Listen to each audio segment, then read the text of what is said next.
Hello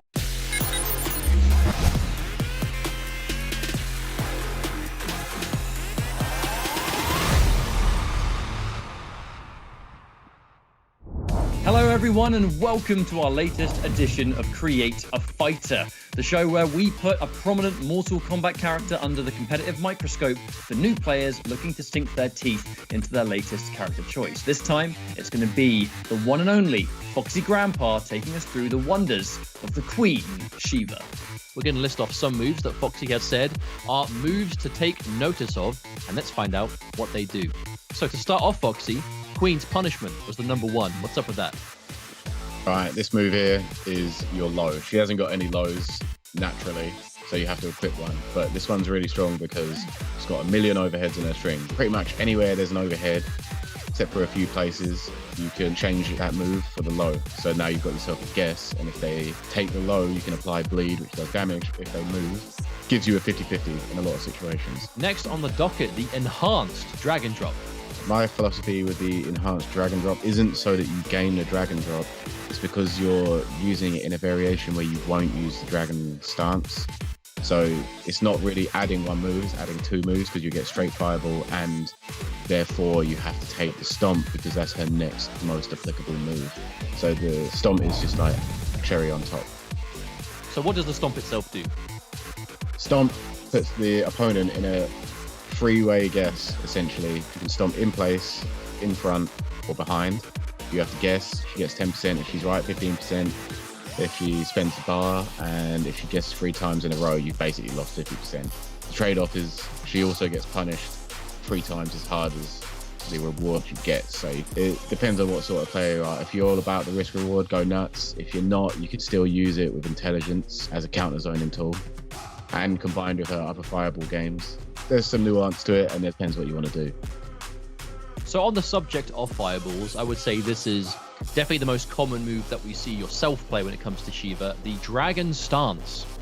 It's a move that you can do off of a couple of moves where you can go into the stance and start shooting off fireballs on block. So it's good to give her space back and give her chip at the same time. Say like Sub-Zero, for example, you block an ice ball from a certain range, you get the stance. Therefore, you block his ice ball for like, 1%, maybe even less, and you give him 4% back.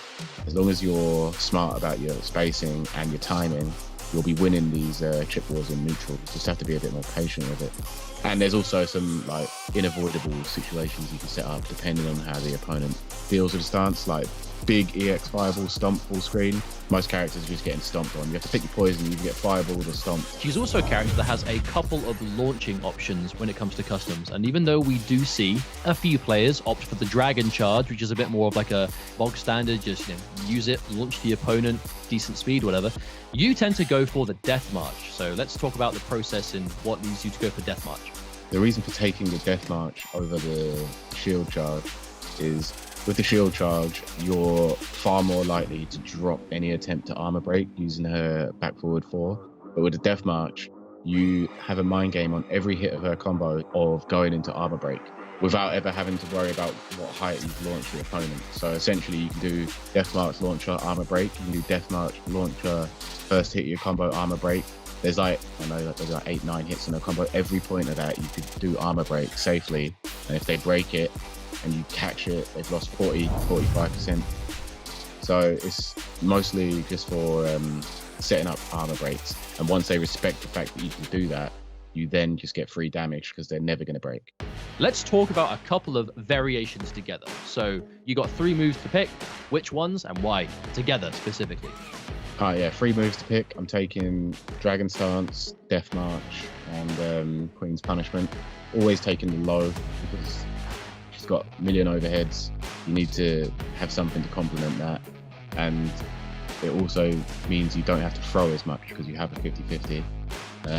Death March, like I said, it will convert your 50-50s into damage and give you the easy armor break attempts. And you've got 2 bleeds. With that, you have back forward 4, which is your armor break, which can throw them away, or you can do your low, which is another bleed to keep them close.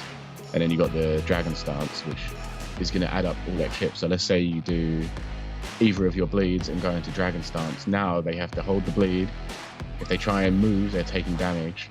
And if they don't try and move, they're taking damage because you've got the stance and you get 4 fireballs to shoot at. And you can cancel out of it for no bar, so you might be able to throw 8 fireballs. Who knows? Like, you might be able to throw 20 fireballs, depending if they're catching onto your patterns or not.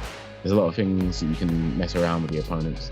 Are there any situations that you might change this variation? And if so, what and why?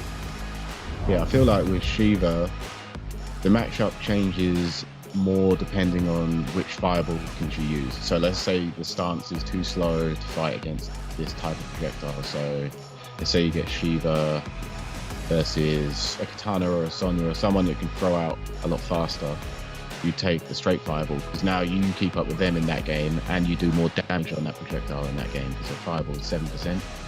And then in dropping the Dragon Stance, you've opened up one move slot, which therefore is going to be filled by Stomp because that's just her next best option to take over the remaining moves. And it also triggers people, so you may as well take it. No one likes getting stomped on, so stomp on them. So that was Create a Fighter, our latest edition, where Shiva went under the microscope thanks to the one and only Foxy Grandpa. Now, before I wrap this up, Foxy, you think of Shiva, any closing comments?